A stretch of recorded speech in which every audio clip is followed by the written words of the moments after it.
being a young white male in a very diverse school, but not seeing the representation of diversity amongst the educational staff, meaning your teachers. How do you feel about the lack of representation of other cultures and other races within the school? I feel kind of disrespected because there's mostly white teachers in our school, so then we don't get to feel what the other cultures and stuff have to do through their life and stuff, so they don't kind of get a chance to go into school and teach other kids about their culture. How important is it to have a group like Future Ambassadors for you? It's kind of important because it shows the school that different cultures can come together, work together, and show the school what they have to do. Thank you for your time, Taylor.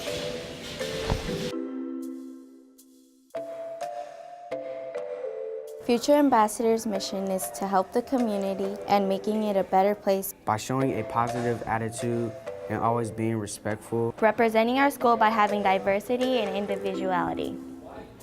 Being a Future Ambassador teaches the community that we actually have kids in the community that actually want to take charge. Kids actually want to make a difference in the community.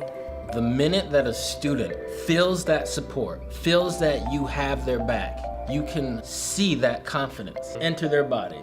And it's like their wings are spreading and they're ready to take off. It's like they spring into action. They want to do better in the classroom. They want to go out into their communities. They want to go home and tell their mom and their dad, their uncle, their cousins about what happened in school, what happened with student council, what happened with Future Ambassadors, the field trips they went on, the things that they've learned that they've never known before.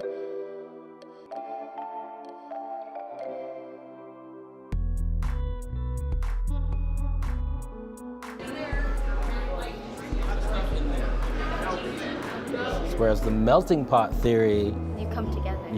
Everyone's together and everyone's mixed up. When everybody's young and like in grade school, when you're little, you don't care who you hang out, you don't care how you look, you don't care how you dress, play with anybody who's nice to you. Yeah.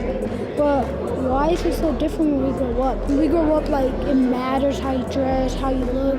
Like, everybody judges you then. And then the older you get, all of a sudden, it's like, well, I don't want to play with him, I don't want to play with her anymore because they're white, black, African, something like that. It's just like as you grow up, the society changes. Like people just try to fit in. It's just different. Joe T, what do you think about race? I think race is something just to divide people or label them. Everybody should have been treated equally, not because of their personality, not because of their skin.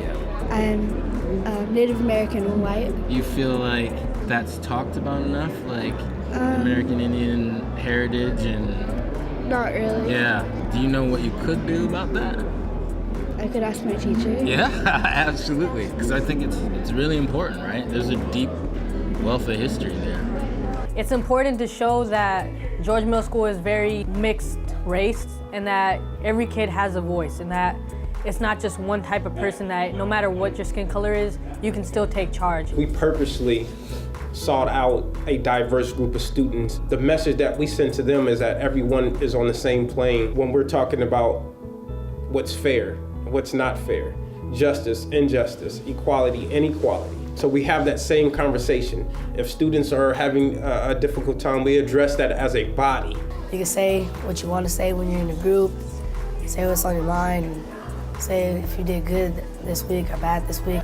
It makes me feel like pretty important. If I wasn't in the Future Ambassadors, I would probably just be like not doing anything to help the school. I mean, you've got kids that are potentially coming from pretty impacted setting. I mean, if you got 90% free and reduced lunch, you theoretically have kids that are dealing with some pretty complex life things, and yet they come to school and they're excited to learn. At the ground level, starting with the hellos and how's your day and what's going on, just having a conversation to help them work out some of the issues that they're facing as they walk into the school. Math is important, language arts is important, but life is happening for these students. And if we don't address those things that are happening with the students, they begin to disconnect themselves from the process of learning the academics of school, because life is happening for them and they're faced with these challenges. I was getting in really bad trouble, and now that I'm in this group, it's really helped me progress myself. I've progressed in my grades and all that because this class, it helps me, it motivates me. Do not go where the path may lead. Go instead where there is no path and leave a trail. This is what Future Ambassadors is about. young man Jyoti Mangit basically stated, I don't see the representation, so I will become the representation. That's great. Well, growing up, I haven't had really any Indian teachers and stuff. I think to myself, like, I should be the one to represent India, so that makes me work hard for myself. I don't see a lot of teachers of my racial makeup. I will be that individual to represent a whole nother generation of students. And I think that's what we want to see. That's ultimately what we want to spark within the students that we're working with this group, is them to become ambassadors of their communities and of their neighborhoods and of their schools and of the world. Being a future ambassador to me means that I have to take charge, that I want to be a leader, and that I want to help my community and the students and be their voice.